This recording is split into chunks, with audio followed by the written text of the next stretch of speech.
Everybody, what is up? It's Dr. Vibe here, host and producer of the award-winning Dr. Vibe Show, the home of Epic Conversations. I'm the host of Epic Conversations, 2018 award winner in the innovation category given out by the Canadian Ethnic Media Association. And on most Sunday afternoons at 5 p.m. Eastern Time, I host a conversation called Black Canada Talking. What's Black Canada Talking all about? It's a live online event that provides Black Canadians the opportunity to give their takes and POVs on stories that are of importance to them. And also, once in a while, we just have someone come in and share with us. And that's the occasion today. I'm very blessed and highly favored to have Dr. Rosemary Sadlier to share with all of us today. Just a little background about herself. She is a historian, author, educator, and Black history expert based in Toronto, Ontario, Canada. Among her publications, Harriet Tubman and the Kids Book of Black History. She was a consultant and writer contributor to Black History, Africa, the Caribbean, and the Americans. She has completed her course for her doctorate at OISE, which is the Ontario Institute for Studies of Education, and that's part of the University of Toronto. So I should call her Dr. Rosemary Sadlier. So if I didn't do that, I'm correcting myself. Dr. Sadlier is an expert on the history of African Canadians and has been interviewed on numerous media outlets, including CTV, CBC News Network, CBC Syndicated Radio, TVO, Radio Canada International, City TV, CP24, WNED, and PBS, the Toronto Star, Globe and Mail, National Post, Toronto Sun, Share Newspaper, Pride Newspaper, and the Caribbean Camera. She's presented across Canada, the United States, and the Caribbean. Her recent writing concerning Black history-related matters include a monthly column for Inside Toronto, and book chapters for a publication called On the Ward and the Caribbean Network Facebook site. I could go on and on and on, but we want to make sure that she comes on and shares with us. But Dr. Sadlier, I have to call her, is going to chat with us today a little bit about Emancipation Day, giving it the commemoration, I have to get that word right, it deserves, Black Canadian history, and we may even touch a little bit about the Royal Commonwealth Society. So let's welcome, this is the second time she's been on Black Canada Talking. The first time that she was on, she was with oh my gosh, Senator Wanda Thomas Bernard and Peter a few months ago. I can't remember Peter's last name. My forgiveness, my head, not my heart. And we're talking about Emancipation Day a few months ago. But today we have her all for ourselves. So welcome, Dr. Rosemary Sadlier. Thank you so much. Oh my gosh, this is really kind of scary now that you have me all to yourself. I really don't know what that's all going to be about, but I'm it's the day after Halloween. It's the beginning of November. Who knew that we would be spending so much time in the comfort of our own homes over the past few months? Yeah. But here we are. Every time I speak with you, whether it's on a platform like this or over a phone, I remember, and hopefully you'll remember this, many years ago. Before dinosaurs? Yeah. And I told her before this is probably the event or the Black Canada Talking I'm going to laugh more than any other up till now. So don't, everyone needs to realize Rosemary Dr. Sadlier is a comedian. So she's like Trevor Noah comedian. I'm Rosemary. I was a mom. When you're a mom, you have to be able to do a whole lot of things. It's true. I'm still a mom, but they're not little kids anymore. So but sorry, I interrupted. But no. Yeah. Well, I just wanted to just share with the people. Do you remember the conversation we had a number of years ago at the Burger King? Yes, I do. Remember that? I remember getting together. I remember the feel of the conversation. I remember that we talked about so many things. And it was an opportunity for me to get to know you a little bit because you were just starting on this journey. And, let me just say congratulations to you because I know how hard it is to do things when there isn't significant, clear support for what you're doing. And I think that people come to know, are engaged with different elements of different topics in different ways. And for those people who really value working online, who really value auditory messages, because I believe you can hear this after the fact, this is such a helpful tool. So thank you so much. And congratulations to how much you have grown and on all the awards you've received so far. Wow, that is. We can stop the conversation now. No, no, Okay. no. Well, thank you so much for the kind words, and it's individuals like yourself who have laid the foundation, and it's for individuals like yourself that I'm a firm believer that every success needs a successor. So, one of my goals is to provide that succession for the groundwork that you have laid, you and others have laid. So we can hear from individuals like yourself, you done good, you Well, done good, right? So yeah. that's really important. And just want to share, Ryan Singh is saying she's an actor too, and yes she is. Yes she is, because I, well, very, Congratulations to you, Ryan. You yes. just got a grant, some funding to do a film, I believe. So good for you. And also Sarah Oyango from Ottawa says yay, Hey, because I know Sarah. Sarah is a huge fan of yours. Well, I can I just this isn't even what Absolutely. I'm not even supposed We're to be just gonna talking about chop it up, this. because so many people, when they hear Rosemary's name, but she's an incredible storyteller, and I love, and this is something before she starts, I want to really emphasize with our black people the Who are they? importance, just that we need to make sure we tell stories. That Yeah. is part of our heritage, and intergenerational conversation and storytelling is one of the foundations of our people. And Rosemary is very, very, very good. So Ryan's saying application only. He didn't get some, but he's done an application. So he's just correcting you, but no Sorry. problem. So Well, my and Ryan, I'm just going to talk about Ryan for a minute, and Sarah. Ryan, I met when around the time that I had launched something called the Black International Film Festival. And I did wow. this because at the time I was feeling incredibly frustrated that there were no films featuring, created by, representing the African Canadian community. So, with no money, no budget, no strategic plan, I was able to get films from Canadian sources, mostly NFB, but they were good films. They just hadn't had the opportunity to be vetted. And I was able to pull them together as the process grew, because the first launch was at I think at the ROM, no, the NFB, and then I moved to the ROM. And we were able to get films incorporating the South African Council General, Fazika's Voice, I think was one of the names. Anyway, we were able to build it. And the festival ended for two reasons. One, I didn't have any money to keep it going. NFB had changed some of their policies. And also because TIFF finally was now starting to feature artwork, film by people of African origin. So there have been people out there for a long time. Ryan, you're amazing, but we're looking at SUDS. We're looking at. I better stop getting into names because I'll get into No, no, trouble. it's okay. I mean, it's just. But there have been people doing the work. Yeah. They just weren't getting the access, and so And Rick, sometimes yeah. it's two things. It's not just that nobody's out there, which is my least favorite excuse to hear. Well, they aren't trying. They aren't in that field. They're not contributing.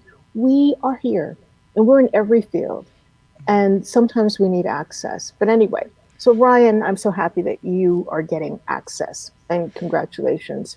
Yeah, And see, and Sarah, go just to ahead. before I lose that, because No, I no. love Sarah, and I Facebook memories just reminded me that we had a great picture taken with Andre DeGrasse. It was awesome. But Sarah, my first memory of Sarah, while we had been in touch, I think mostly by email, and I would run into her at launches of February as Black History Month in Ottawa initially, she was one person who I really felt her support around my first book in particular, the kids' book of Black, well, the first book that got significant uh, readership. It was a award-winning book, and she was just so supportive, and I will never forget that. I truly appreciated that about her. Um, and at a time when not every person who had access, that word again, to media, she was somebody who did. And her connection, like Ryan's, to doing what they can in the places where they are planted is phenomenal. So thank you so much. Wonderful. Well, there, Sarah's saying I have all your books. Good for you. Ryan Go is saying thanks. Sarah's also saying Matthew DaCosta challenge, Rosemary. That's right. Well, I was in Ottawa for the Matthew DaCosta Challenge, and that was an outgrowth. That was the gift that the government of Canada gave to us all. Um, I had been the proponent for February as Black History Month at every level of government, saw it happen in every province, went to several MPs. It landed with Jean Augustine. She was able to do her piece in Parliament. Had been doing my piece in the community. Probably gave over 2,000 Black History talks in schools and community organizations. Wow. Built up a public event to celebrate Black History Month, the brunch, which is now hovering 1,000 people, I Yep. believe, in attendance. But that was all before social media. So that meant that you actually had to write real letters and you had to make real phone calls. And I was doing this often from my house. Anyway, all that to say that I remember, because it's, February is closer than we think. Yes. And I would be in Ottawa for the launching of, for the I was a judge on the final selection committee. And that was great. But unfortunately, the government also helped to see that end because they felt that they weren't getting the number of submissions that they thought were appropriate.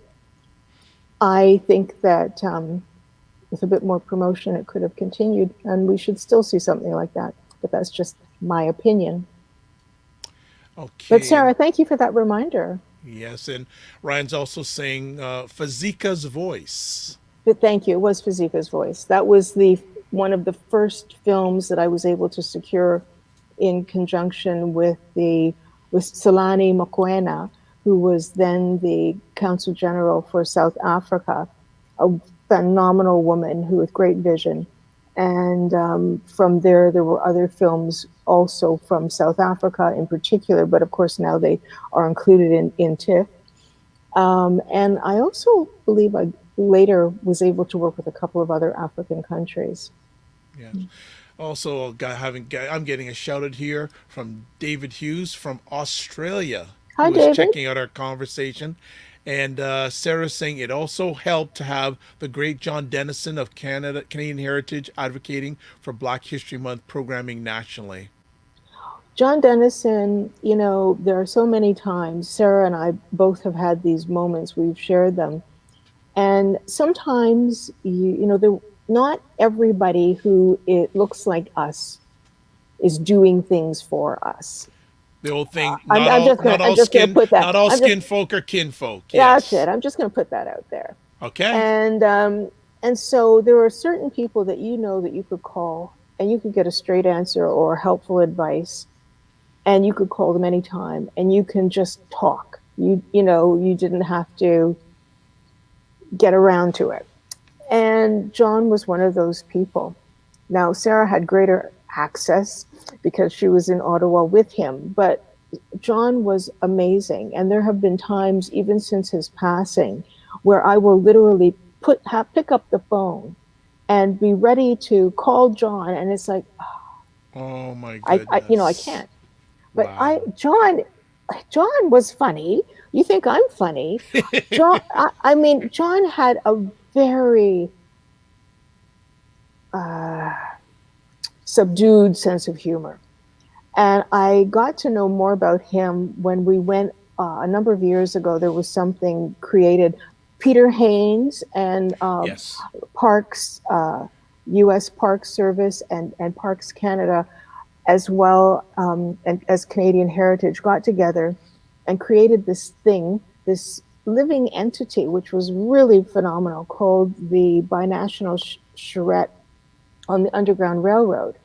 And literally, a charrette is a study of.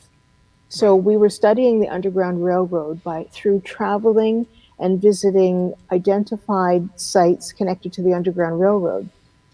This was a 14-day trip that took us Wow. through Ontario, Michigan, um, Pennsylvania, Indianapolis. I could be wrong, but many of the northeastern states, as well as southern Ontario, and culminated in the end when we had a gala reception in Windsor, Ontario. Anyway, in all of this, John was such a funny man. And I think that between his being perturbed and his being amusing, it made the days go by very quickly. Nice. Nice.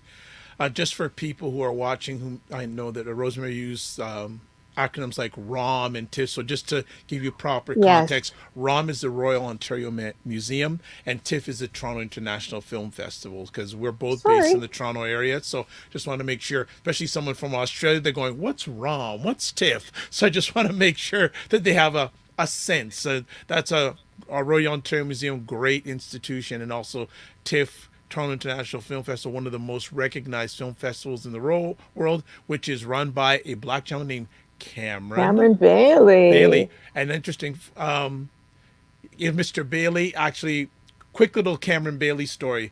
You mentioned earlier on, in my early days, keeping persistent and consistent. A number of years ago, there was a Men of Excellence presentation being done. I think it was the first one done by the Black Business and Professional Association. So one of the people there was Cameron Bailey. So I don't. So I wanted to get an interview with Cameron Bailey. So I said I'm gonna go there, and I wouldn't do this now, but this is back then. So I'll do Cameron. it now.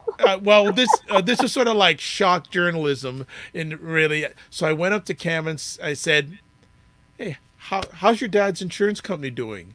And he had never met me before. He's going like, "Who that like I didn't who know that?" his dad had an insurance company. Well, There here's you the go. backstory.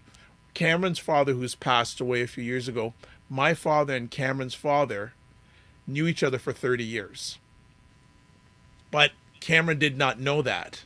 So when I approached him, he was like, "How do you know?" I said, "Oh, don't worry, Cameron. I'm not a stalker or anything. I'd like your dad and my dad have known each other for so and so." So we ended up doing an interview right there. And he was so gracious, so Cameron humble. has, And he's lovely. yeah, and pardon me, for many years, he got me passes to do interviews, etc. So that was my Cameron Bailey story. So you know what? Uh, we're gonna go back because David Hughes, not all skin folk are kinfolk. I like that quote. May I use it in my context speech, the space between, which I'll give on? Absolutely. We're more than happy to. And then Sarah says, "Me too," talking about Mr. Dennison. She says, "He's still on my voicemail, a great advisor and champion of all of us fighting to get visibility for Black Canadian history, stories, and culture. He is very, very sorely missed." Well, and just that one more comment on that. Sure. Sometimes you have those champions and they're amazing, but it doesn't mean that others that follow are as able, willing, or existing in spaces that allow them to act in the same way. Sure, absolutely. And David Mm. Hughes says diversity and inclusion mean a lot to me, and I speak about it often. You are more than happy. And let me say, if you ever want some great insight, especially in the province of Ontario in regards to Black history, Black culture, the lady who's beside me, reach out to her. Hi, David. I don't know you, but by all means. Yes, absolutely. And David, if you want our contact information, you know how to get a hold of me, and I'll certainly provide that. And even if you want a formal introduction, we can do like a Skype call, and I'll host a call, and you two can get to know each other better. So, love to put that out there. Rosemary, one of the things you are known for, in a good way, is the start of the Ontario Black History Society. Ah, I didn't start it. I know you didn't start it. Okay, my correction, your affiliation with it. Okay. Can you give some Absolutely. background on how that started? Because I don't, ever since our Burger King conversation, The I don't Burger remember how King that Congress. happened. So if you could share with our audience how that happened. Okay. The short, long version is that essentially I was at home with children. I had been volunteering as just volunteering with the OBH Ontario Black History Society. Sorry. I was impressed by things that had gone on before and was very intrigued by Dr. Daniel G. Hill and what he had done, but Yes. I wasn't connected to the organization at that point. Paul Anderson, I knew of some of the good work he had done, as well as at Rella Braithwaite, but I wasn't necessarily involved when they were presiding. By the time Karis Newton was the president, I was actually somebody decided, told me that that's what I should do. So I ended up on the board. I was a volunteer for a number of years, and then I was on the board of the organization. Came early one year, came on time actually to a meeting, an AGM, and I was appointed the president of the Ontario Black History Society. I had not been angling for this. I had not been strategizing for this. I just got to the annual general meeting on time. So it was a bit of a surprise. And actually, I think it ties into the whole thing about why I ended up being a proponent for February as Black History Month. Up until that point in time, what had happened is that people would go to the city of Toronto every year and say, please, may we have Black History Month? They would ask for a proclamation. And I didn't realize that this was something that had to be requested every single year. The AGM was around this time of year, and we had already, by the time we were making this realization, it was pretty close to the new year. So I was able to get that done with the city, get that taken care of quickly. We were behind schedule in terms of the request. Then I realized we can never let this happen again, because if the only way that we can get people to begin to really talk about, and when I say people, not just people of African origin, everybody, because Black history is not just for Black people. If we were going to get everybody to continue to be involved, and February is Black History Month is the focus, we cannot let this focus disappear. It shouldn't be the focus, but that's the way it often worked. So I went to every province in Canada in order to secure a proclamation from every one of them, which I got. I went to a number of different MPs, and ultimately, actually, it fell to Jean Augustine. But I remember the moment when we were at Denham Jolly's home for a fundraiser, and I asked her in person again if she would support February as Black History Month as a proclamation. And she laughed at me because, of course, the federal government does not do proclamations, but they do declarations. And that's what she offered to work on. And Lloyd Perry, a Black lawyer, was there at the time. And so this was something that everybody seemed to feel was a great idea. It was built upon a community of interest that I had already been working through the OBHS to help create. Those presentations in community organizations in terms of all of that outreach, trying to partner and work with other groups. So there was a community of interest willing to support this thing called February as Black History Month. So that's one of the things that I was able to achieve in the 22 years, 23 years that I was president.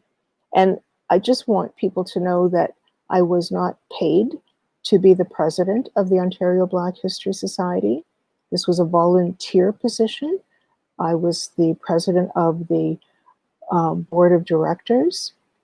I was still at home nursing my third child. So sometimes I'm making phone calls while trying to supervise 3 children, one on my breast.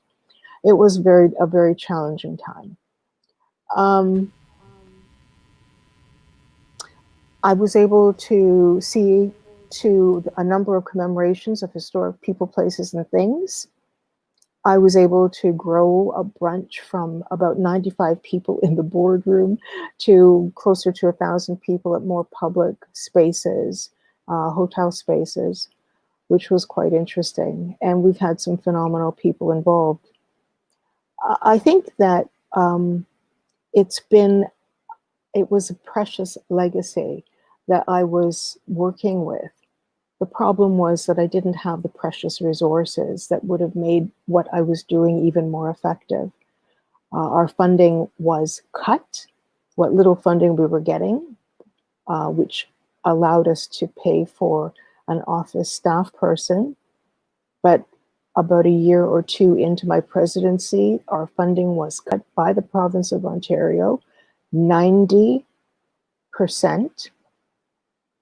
So it forced us to, instead of focusing on what was our real strategic plan, to follow basically just try to stay alive kind of a strategic plan. And it was a very, very challenging time. Know that I'm also doing this as an unpaid volunteer while doing all of the things that a mom does, doing all of the things that people do when they're looking for work, when they have a job. It was a challenge. It was a challenge. And the best part, I remember a lawyer who shall remain nameless asking me out for lunch. And I had the idea that this was somebody who was now going to, seeing the need, was going to advised me that he was going to either volunteer, be on the board, or make a donation. And instead, he wanted to know why we weren't doing more. Oh my. Now, let me backtrack. The board, I did have a board of directors. It was not just me alone. But my board of directors were wonderful people, primarily comprised of the women who had been part of an organization called the Canadian Negro Women's Association. So wonderful people like Alcina Crawley, like Penny Hodge, like Aileen Williams. These were people who were on the board or in the office or doing the real other work of making some of those phone calls as well. But there were no people who were able to go out to events. There were no people who were willing to drive at night. There were no people who were younger and able and affluent enough to be able to do certain other things that really did need to be done. The OBHS was carried on the backs of Black women. So I just think that that context is important, because that lawyer was quite interested. He wasn't even a paid member. Wow. But Wow. he wanted to know why we weren't doing more. And I think that all things considered, we did a whole lot. And I am so grateful to the people that I worked with for their guidance and support, for encouraging me to remember to place our community first and my own needs after that. Rosemary, thank you for sharing some of that journey with us. I've got some comments here. Dr. Sadler, I hear stepping up, I hear networking, I hear support each other and promote. Mm. And also, Ryan is asking, when will the Canadian Black History Month documentary be made? That's a very good point.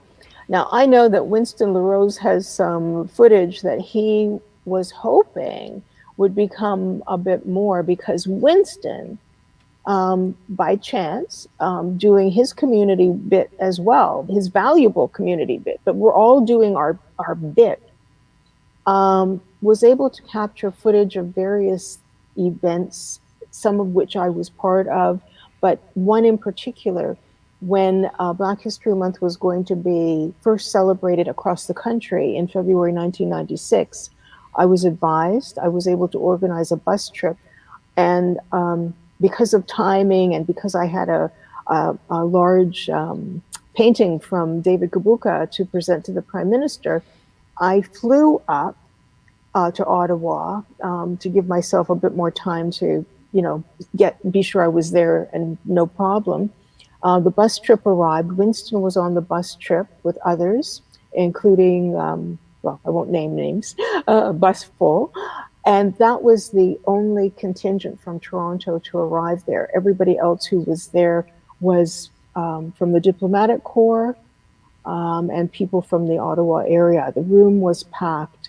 It was really, I remember that evening very well. And I remember coming home and the sink was still full of dishes. But,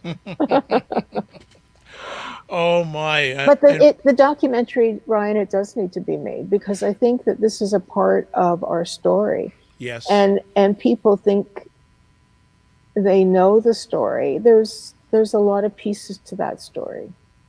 Well, Ryan is saying, will we make it together? So obviously, if you have Ryan's contact information, hopefully that I know how to get in touch with him. Yeah. conversation piece. So let me ask, what is one memory? And I know there's many. You gave us a memory that wasn't so good, that the lawyer was sort of saying, why aren't you guys doing more? But what's a memory that you still have today, a cherished memory from your journey with the organization? There's a few. Um, there's so many. The first time that the organization itself was given an award, the first time that we were able to be part of a commemoration, the first time a Canada Post stamp was unveiled, the first time with a Black figure, and we were part of that. The first time that a Heritage Minute was unveiled in conjunction with us, having people come up to you and letting you know that they really did appreciate what you were doing, even though I'm sure they had no idea, but they said it anyway. But I think it's when you would have those moments and you would be with a kid, a group of students, you're going in and that moment of, oh, wow, I didn't know that. And Wow. Yeah. and sometimes, because you've been talking about it or thinking about it, you forget that every generation, every year, every few months, people think, oh, I'm so tired of hearing. Well, these kids, for them, it's new. Or maybe when they heard it last time, they weren't old enough for it to really resonate. So don't be afraid to repeat. Very nice. Very nice. Well, time is going quickly, so I want to also hit on one or two other conversation pieces. Emancipation Day, Yes. giving it the commemoration it deserves. Do talk to us about that, because many people who look like us aren't doing it, are probably not even acknowledging it. So please share with us on that. Well, first, let me just congratulate some people south of the border who today or recently just effected their own commemoration of their Emancipation Day. Our Emancipation Day is ours alone, ours for the British Empire, and our Emancipation Day in this country is August 1st, 1834. Now, There are people who might want to challenge that because they want to look at what happened previously with Lieutenant Governor John Graves Simcoe in the first compromise legislation that almost freed enslaved Africans outright, but not quite. It was compromise legislation. So this is our date. But before I go into any other tangent, I would really encourage everyone watching, especially if you are in Canada, to write to your MP. Tell them you want them to support the Emancipation Bill, which I believe is M36, which will be read the beginning of December. Tell your MP you want this, you expect this, because it helps to add to the complexity and the dimension of African Canadian and Canadian history, because it speaks to the reality that freedom started at that point in time, but it also acknowledges the reality that there was at least 200 years of enslavement of Africans in this place that we now call Canada. It's important that they do that. I'm very happy to say that MP Majid Jahare has been able to get it to first reading again this go round.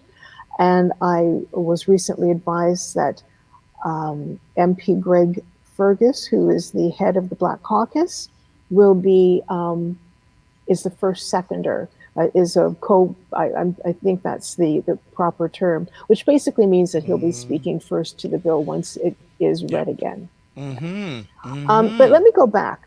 Please do. August 1st is Emancipation Day was something that sparked automatic, immediate, joyous celebration across various parts of the British Empire, including Canada, various places across this country. When the British Imperial Act was passed in July of 1833, and taking a year to get around to all of the countries in the British Empire at the time, it was still something that was celebrated by people here because they wanted to see their fellows and the fellow community members, other Black people, the other members of the African diaspora, freed both in the United States and in the Caribbean. This act only freed people who were in Canada, in British parts of the Commonwealth like Bermuda, Jamaica, British Guyana, and actually in some places it didn't even immediately bring about freedom. It brought about a 4-year indenture.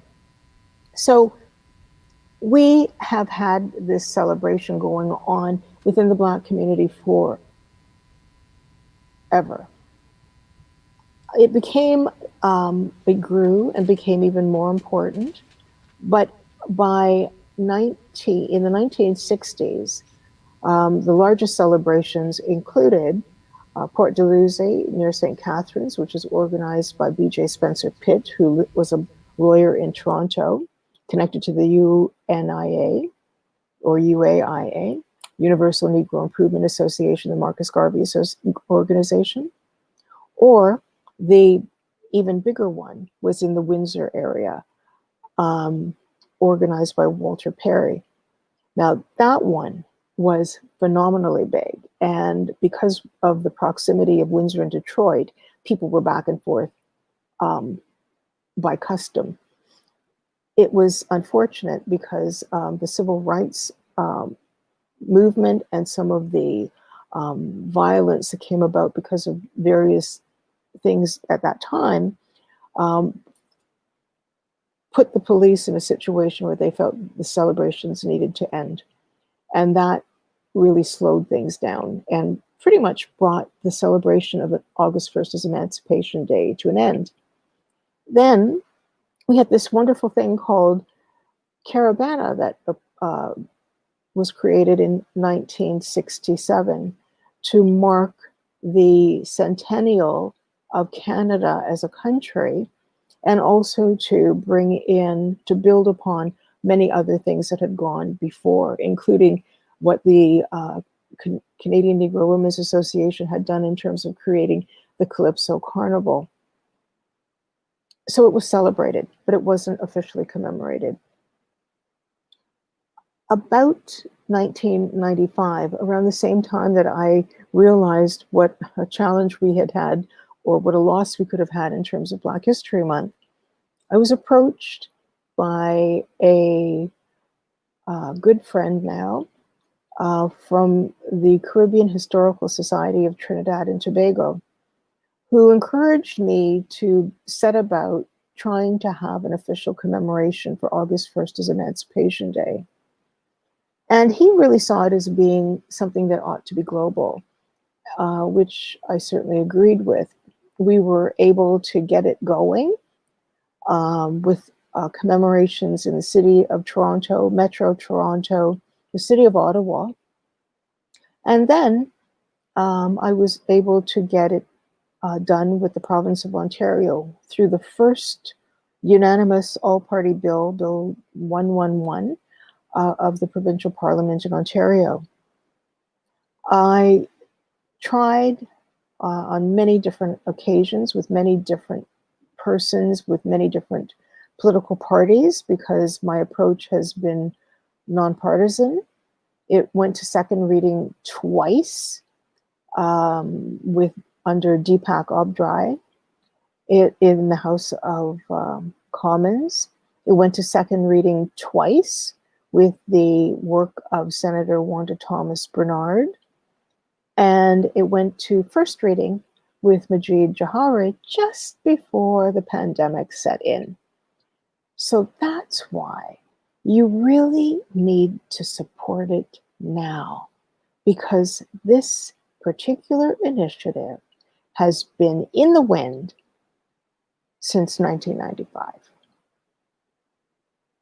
It's on you to make it happen. Thank you for the background, thank you for the context, and thank you for the call to action in regards to that. And it's a very, very important movement and important. We need to get this done. Well, we need to get it done. I mean, here we are. We're talking about, oh, where did this systemic racism come from? Do we have systemic racism? Well, how do we really understand what is going on today if we refuse or are unable to talk about what happened before? And all of this is a natural, unfortunately natural progression from what has taken place previously. There would be no systemic racism if there had been no slavery. There would be no slavery in Canada if there had been no transatlantic slave trade. And it goes on and on and on. So in order to help us all have those difficult and uncomfortable or just clarify certain things, we need to be able to put some of these concepts out on the table and talk about them openly. Very, very true. And again, I just love the way Rosemary tells a story, gives the point, lays out all the important pieces, and then at the end just nicely gives the call to action. Really, really Thank you. done. Well done. Like, well, anyone who's done like 2,000 presentations about Black history and counting knows how to deliver a message. With the time that we have left, I want to get back to the whole area of Black history. And one of the questions you talked about your time with the Black History Society. I want to ask you this question. If you were presented that opportunity today, going back with what you know, would you accept it? And B, what are your thoughts? What would you like to share with our audience about Black history as it stands today? Because I know one of the things I think that you and I agree with when we're in our offline conversations, we're not doing enough of it. So if you were presented that opportunity today with what you know, say it was, let's revert back to when you were I don't like talking about age, but younger, but you knew. What? I'm old now. I don't, that's why I say I don't like to talk about age with women. I don't like doing that. Good plan. Right? Would that something, because you said that you didn't even know you're going to be asked to do it, and you said yes. Was there any part you said, I don't want to do this? No. Why did you take it? Why did you take it on? I think that I think everybody. I would like to think that most people want to have a purpose in their life. We're not just aimlessly wandering around. We want to see things happen. Yeah. And I think that for me at that time, because I had children and they were young, and because I had grown up here and knew what I had gone through, and because I was also at the same time coming to be reminded in so very many ways that we were not post-racial, and almost to be shocked and surprised by what was happening for my children, because a part of me really wanted to believe that we had just moved the dial a little bit, that we were a little bit further ahead, and we were, but there were still many issues. And I think that it was because of my children, and because of who, not just my children, but who they were going to school with too. My kids needed to be affirmed in who they were, and the kids that they were going to school with needed to understand that people who looked like them had also been major contributors to this society. So that was very critical for me at that point in time. And I think that I'd like to think that it helped to inspire some of what my children are doing now. Finding those things that are not fair, not equitable in our society, and finding ways to address them. At this point, with what I know now and not having babies, little babies, I don't know what I would do, because I haven't really stopped doing what I had been doing. What my work now is not framed by one organization called the Ontario Black History Society. I have created an online presence called the Black Canadian Network, which is a vetted Facebook site. I write. I make sure to share posts on social media that I think are of interest or that might spark discussion. I present at various places to various organizations and institutions. So I have continued to do many things that I had already been doing, and frankly, that I had been doing before I was ever at the Ontario Black History Society. So if knowing what I know now, would I go back to do what I did? I don't know. Okay. Fair answer. I don't know. Fair answer. This has been a very interesting year, 2020. What year? We went from ordering pizza to Zoom. From where you sit, how have you seen it affect Black Canadians? And where are your concerns and where is your hopes past into next year? Because we're only 2 months away till the end of the year, and it's going to go very fast. I would really appreciate, and I believe my audience would like to get your perspective on 2020, its effect on Black Canadians, the concerns and the hopes going forward into the future. That's a hard one. I think what I really, and this might sound odd to some people, but what's really been amazing for me is that we're able to have some discussions outside that before we could only have inside among ourselves. And I've found that to be one of the biggest changes. Rosemary, I just want to interrupt. Can you give an example? That's a very beautiful answer. Can you give an example of that? That's great. I just like to, if you could expand on that, I'd really appreciate that. Okay. So like the whole thing about microaggressions and what a microaggression is, and now it's something that we actually talk about like it's a real thing, as opposed to somebody being sensitive or having a bad day or having a chip on their shoulder, or the reality that there's something called systemic racism, so that we can get past the idea of, oh well, none of them apply, or none of them have the qualifications, or I don't know any Black people who can do this kind of work, or um, I'm putting it into the frame that we used at the outset in terms of Ryan and his looking for grants and stuff. But it's we are in a position where we can talk about some things in a more open way, which I just appreciate. And I think that I guess I mean, there's so many things. I don't want to embarrass myself because I'm thinking about some really terrible ones. But you know, when sometimes Black people as a community are blamed for everything. we're blamed for crime. We're as a group considered to be less than in so many various ways. And I think that because we can talk a little bit more openly and be heard, yes, white fragility. And white, you know, just as somebody's comment is about white fragility and entitlement. Let's go back to what is white fragility. White fragility is, you know, that idea that you're not supposed to say certain things because it makes white people uncomfortable. And as if Black people have never been uncomfortable, as if being the only Black person in my neighborhood or in my school has never had me in a position where I have been uncomfortable. And finding ways to work with that discomfort in order to move forward.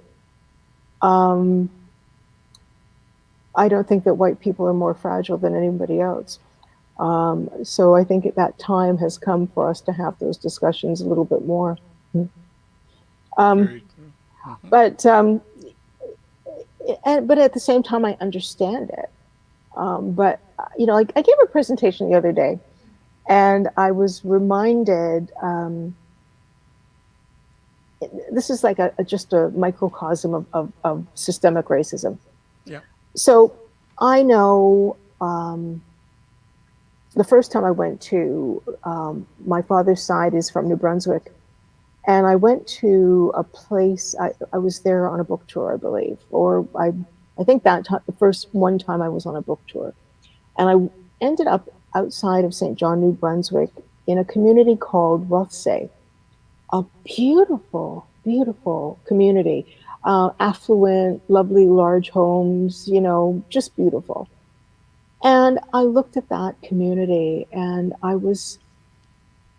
it hit me because my father's family had connections to, yes, St. John, New Brunswick, but also to places like Willow Grove and Elm Hill and Loch Lomond, or the remnants of what's left there. And I know that my Black Loyalist refugees of the War of 1812, the whole group of them, all of my ancestors on that side, all on both sides, frankly, I know that they came in with the same thing that white settlers came in with, the same aptitude, the same willingness to work, the same determination to thrive and contribute to their community. I know that they contributed to this country because they were defenders and helped to make sure that this country was defended at so many various times during our history. Yet here was this incredibly affluent and beautiful and still intact community. And the communities where my ancestors had been were kind of not there. And it was such a tangible and clear reminder that something is not right if the only thing that was different, not the time of arrival, not the level of education, it was from the very beginning, the differential in terms of land allotment, the differential in terms of how much money was in. On and on and on and on. That is systemic racism. Mm, nice. Well, I think on that note, we are going to end our conversation. Wow. Yeah, like, Well, and here's I the funny thing. survived. And here's the funny thing. Rosemary and I, we were chatting. She goes, like, what can I say? Like, can we go for an hour? Like, and I know you have more to share. And you know what? That's why we're going to do a part two. Uh-oh. Well, I'd like to thank the people that you definitely named for being here Yes. along with this. Yeah. It, Sarah and and Ryan Ryan and and David. Sylvia Parrish from out east. Oh, Yes, David. Sylvia, Yeah. Sylvia, I have something that you'll like to hear. Okay. So there's this book,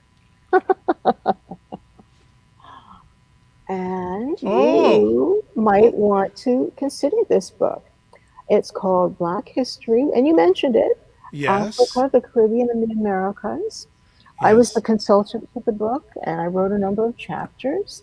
And people can get it by getting in touch with the Delmore Buddy Day Learning Institute. Yes. And I will make Yes. sure that you have the details on that.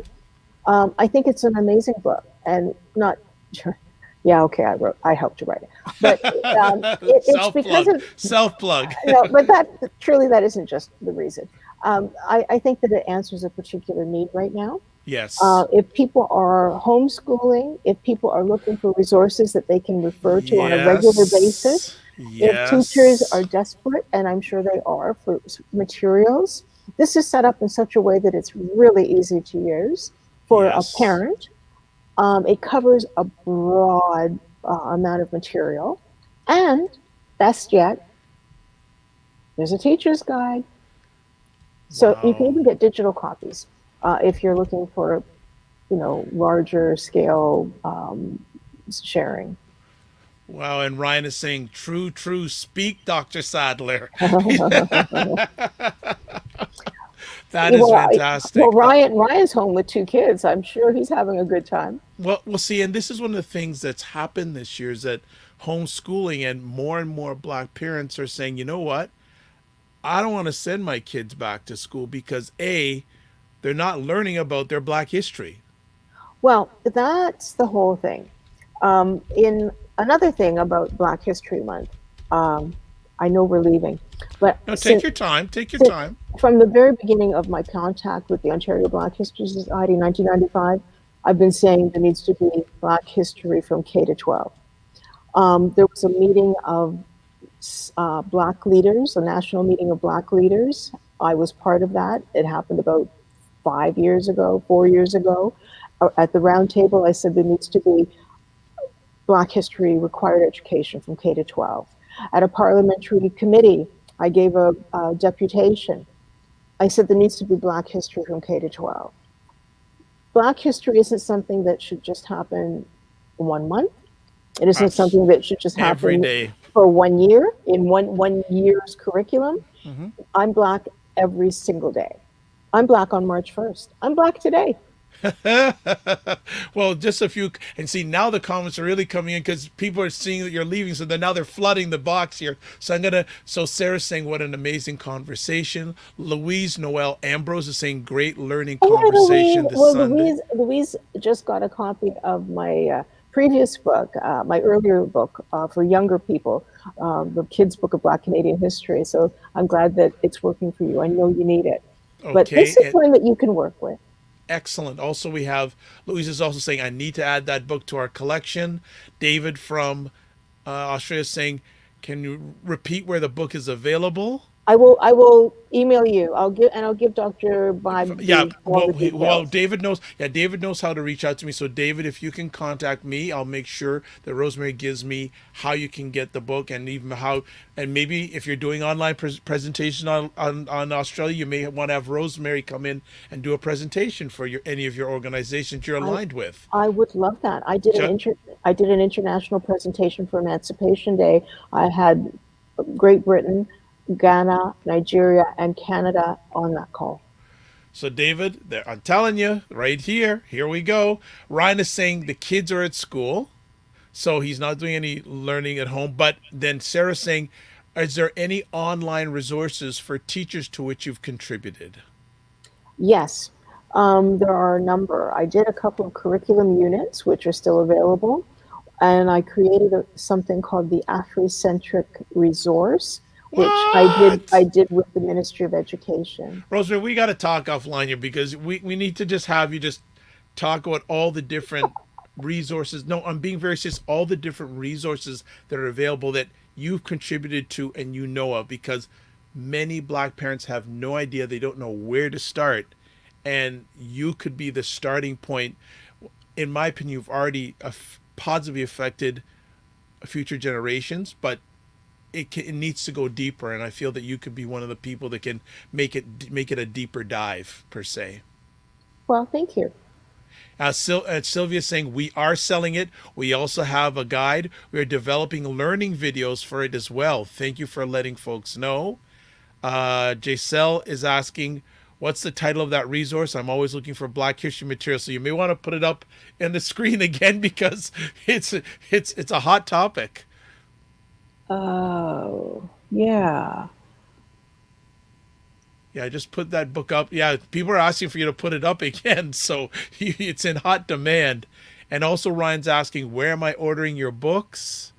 Luis is Delmore Buddy Day Resource Center, and I will put that up or give it to Dr. Vibe. Vibe in a bit. Yeah, and you know what? Maybe Sylvia, could you put up Delmore the information for the Delmore Center in the chat, please? Because I was that would trying be to find Tony's email address, Sylvia, and of course I'm online, so I can't find it. Afrocentric. Okay, so the Info at, would it be info, Sylvia, or Tony? What is she saying? I'm not seeing anything from her yet, but you know what? Ryan is saying definitely we'd like to have you back, or they'd like to have you back on a session just on resources for African history or Black history for young people. I think just general. You know what? I think that would be a good idea. Just to okay. So she's put the website address up, www.dbli.ca. So what I'm going to do, Thank you, Sylvia. I'm going to I wasn't sure copy I it. would have a chance to plug the book, you know. No problem. So what I'm going to do is I'm going to see if I can put that in our private chat and see if our producers can put it up quickly before we leave. Let's see. Yeah, and David from Australia is saying yes, he's going to get in touch with me to get in touch with you. Also, what else are we looking? Oh yeah, Sarah's saying we need part 2 of this conversation. Yes, I knew that. I told her that months ago, but she didn't believe me till she came on live today. So I had to make sure that okay, so there it is at the bottom, folks. Yeah. It's scrolling along. That's where you can get the resources. And then what I'm also going to do is I'm going to see, are you comfortable with people having your email address, your Gmail address? Yeah. You I mean, sure? everyone else has it. Okay, no problem. I just wanted to make sure contact information if you want to. I don't know if we'll get that on the screen or not, but what we're going to do Just is don't expect an immediate answer. well, folks, I'd like to say thank you for taking the time to watch this epic conversation. And as I like to say, Rosemary hit it out of the park, right? She hit it out of the park. And I like to personally, and I always tell her this, I'm going to tell her this live. I appreciate what she has done, is doing, and will be doing for our people.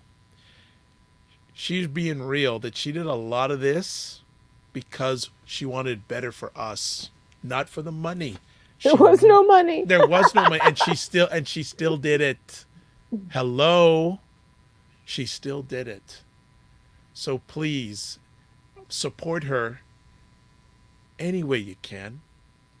Even a thank you would be helpful.